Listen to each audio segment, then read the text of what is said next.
Hey everybody, welcome back to Atomo. This is, well, now it's Saturday, October 29th. It's the bewitching hour.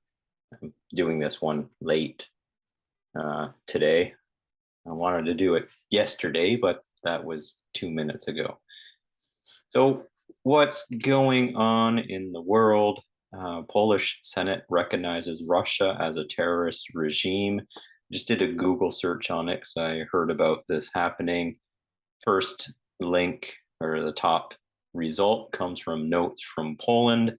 Don't know this site too much, but there's enough chatter about this happening that um, yeah, it is something that's happening. It says the article, I quote here: Poland's upper house of parliament, the Senate, has unanimously adopted a resolution recognizing Russia as a terrorist regime for its aggression against Ukraine and the Ukrainian people.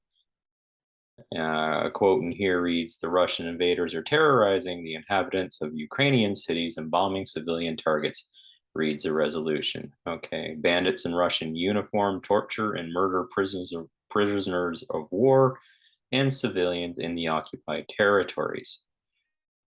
So the PSYOP continues. I have no idea who's doing what within the battlefield, whether people are donning the colors of the other side and committing atrocities or not doing that, or what other actors are in play in that region. Again, this is just the rise of the belligerents. As we know, in the USA, we had those 30 Democrat senators or members of parliament. They're members of parliament. I'm Canadian, so I say that, or they're Congress people. There's 30 of them, and they put forward a letter saying, basically, if I summarize it, give peace a chance. And then that folded like a deck chair in under a day. So I don't know where the big thumb came down and squashed that one out.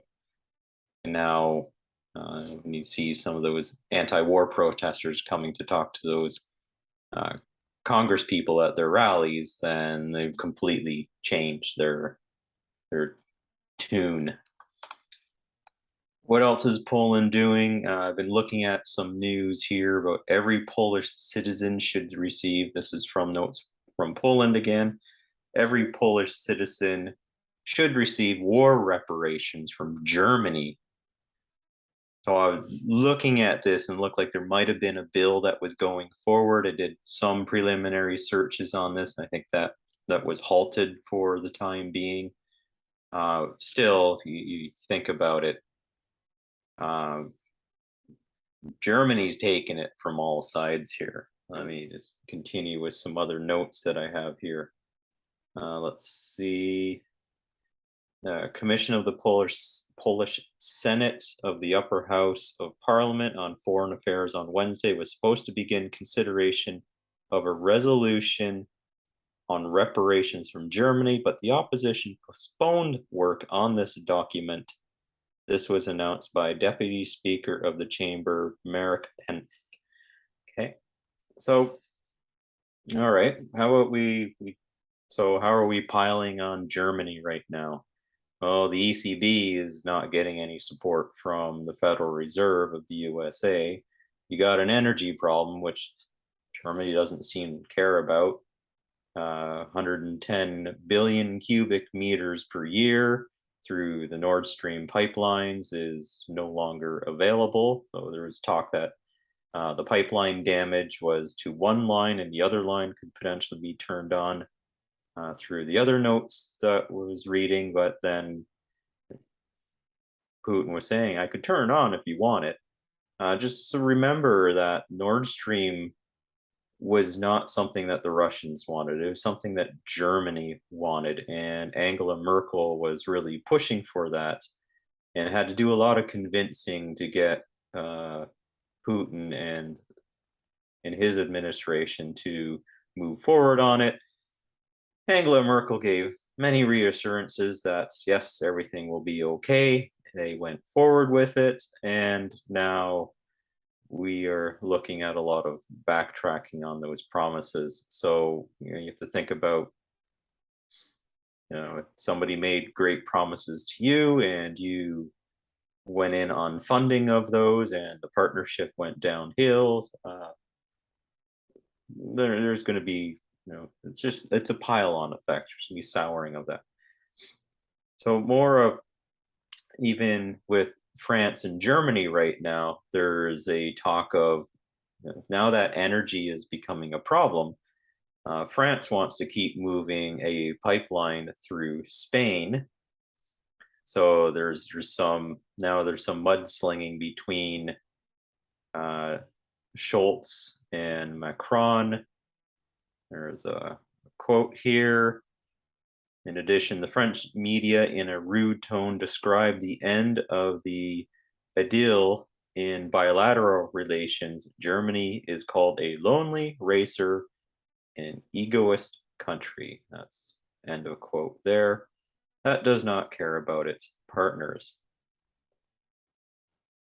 So this is still, yeah, continuing.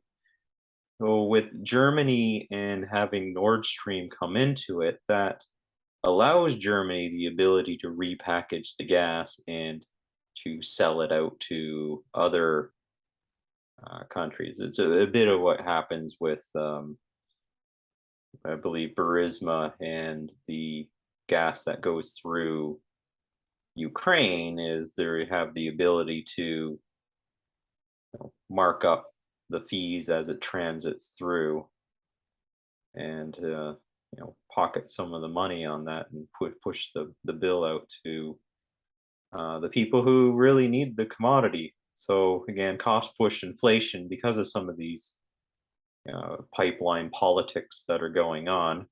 There's a mid-cat pipeline from Spain to France that's a part of a dispute, and of course the military projects of Germany looking to rearm, given that USA is not quite open to jumping in to the conflict that's happening. So you got Poland kind of isolating themselves on, I'm just looking at Google Maps here. You got Poland sandwiched between a piece of Russia, Kaliningrad, which is that small piece of Russia that's disconnected from the contiguous portion of Russia, and they run rail lines through a part of Poland into Belarus, and they were playing with that. I haven't checked to see if the trains are still shut down or if they're running. So you have Belarus on one side, Ukraine, you have Germany on the other side. So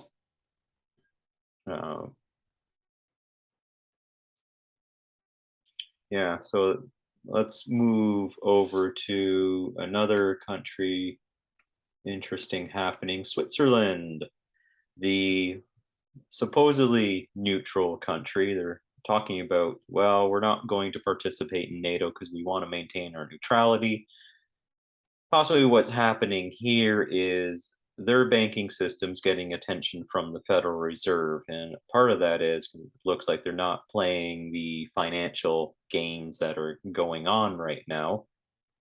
They're trying to maintain their neutrality, though we have to go back and look. Can't completely give Switzerland a clean slate, because during the first part of the special military operation from Russia, there were seizing of accounts of some Russian nationals. So that tells us that Switzerland, depending on what's happening, won't be neutral. But they're not going to supply weapons to NATO. Swiss President Ignazio Cassius. So, yeah. So there's that. More on the energy side is we also have the new Prime Minister Rishi Sunak of the UK. When Liz Truss was in there, Liz Truss wanted to open fracking again, shale gas fracking, and Sunak's going to close that down. So that was to be predicted. Wasn't going to lose any money to say that Sunak's going to close that down and continue an energy crisis within the UK, keep those costs rising. Because as we mentioned before here, if you can't get affordable energy, you tie up a lot of your money to do that, then you don't have any money to create other ruckuses that disrupts the running of centralized governments.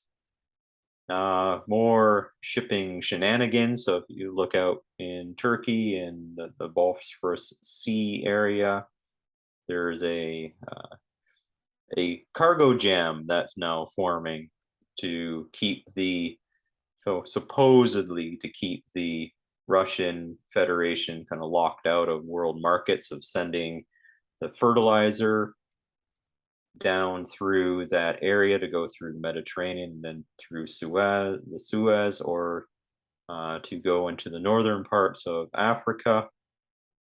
So you have the food deals that are occurring, and Russia saying, "Hey, we can help out with the food deals." Now you have the collective West going forward, and they're creating, a type of paper cuts version. This is kind of transport cuts, transport blockages. Because there's only so much transit that's allowed through that area of the Bosphorus. There's treaties and other limiting factors that come into play. You just can't stampede through the area. Yeah. If we go over to Sweden, so maybe a bit of a white pill here. Sweden, the Prime Minister Ulf Kristersson, hopefully I'm pronouncing these right, is not going with the green agenda. So this marks maybe the first time in 35 years that Sweden does not have a specific climate ministry. So maybe that, as we're trying to change the world, we have to think about the density of energy of the sources that we're using. The more dense energy sources like oil, gas is dense, uranium is quite dense as an energy source, heavy element. But you can get a lot of power out of it. And yes, they all come with consequences.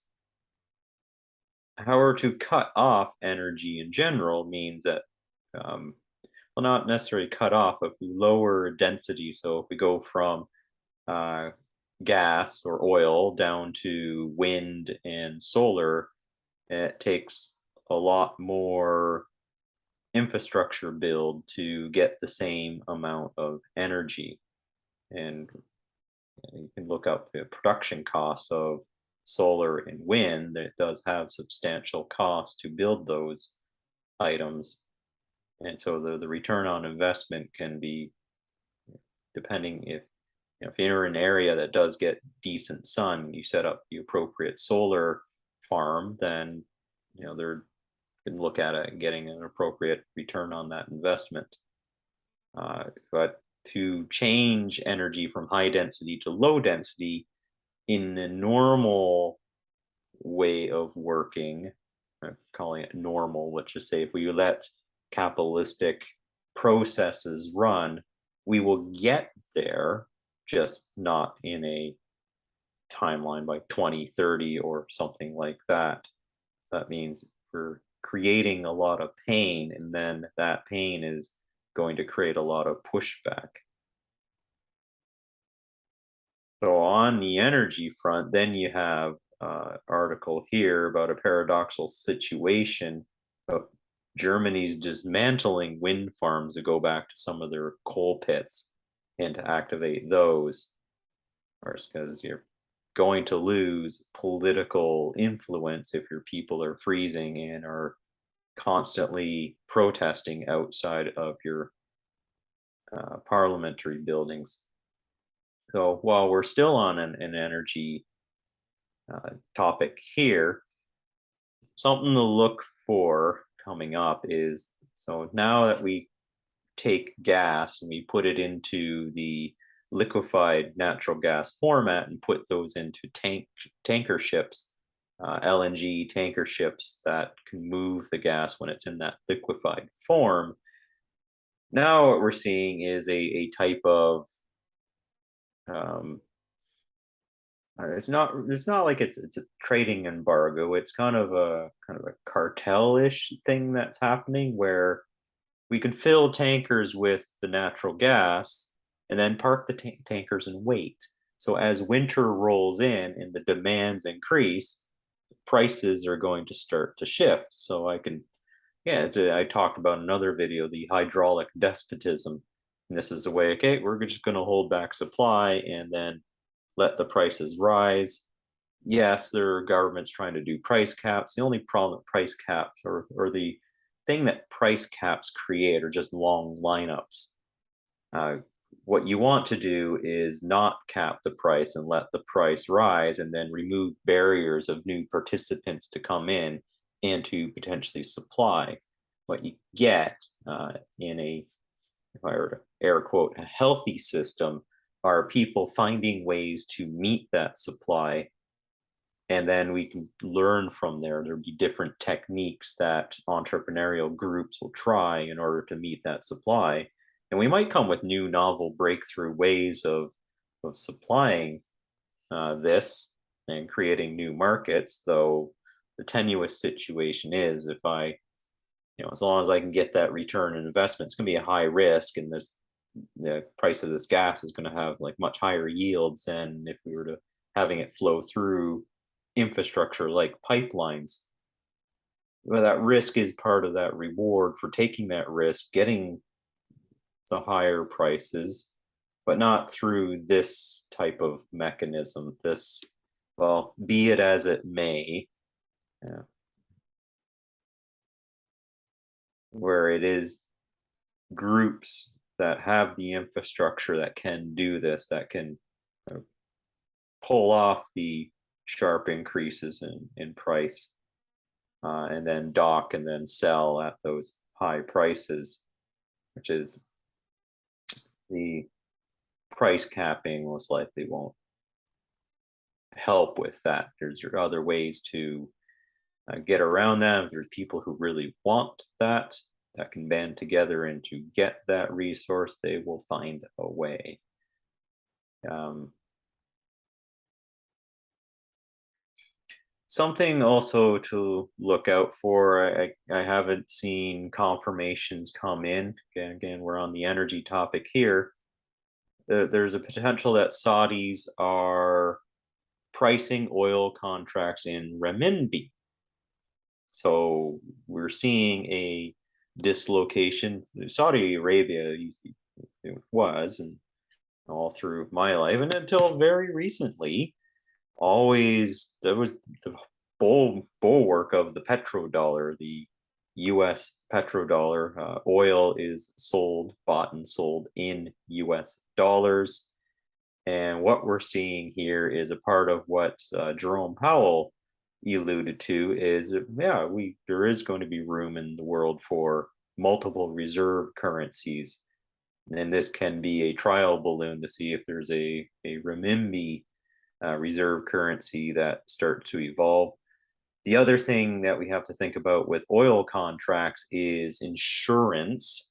So one of the fallouts of this is, I believe Lloyd's of London is an insurance group, and they insure a lot of vessels. I've used Lloyd before when I've done warehousing because it's just the gold standard for uh, insuring shipments.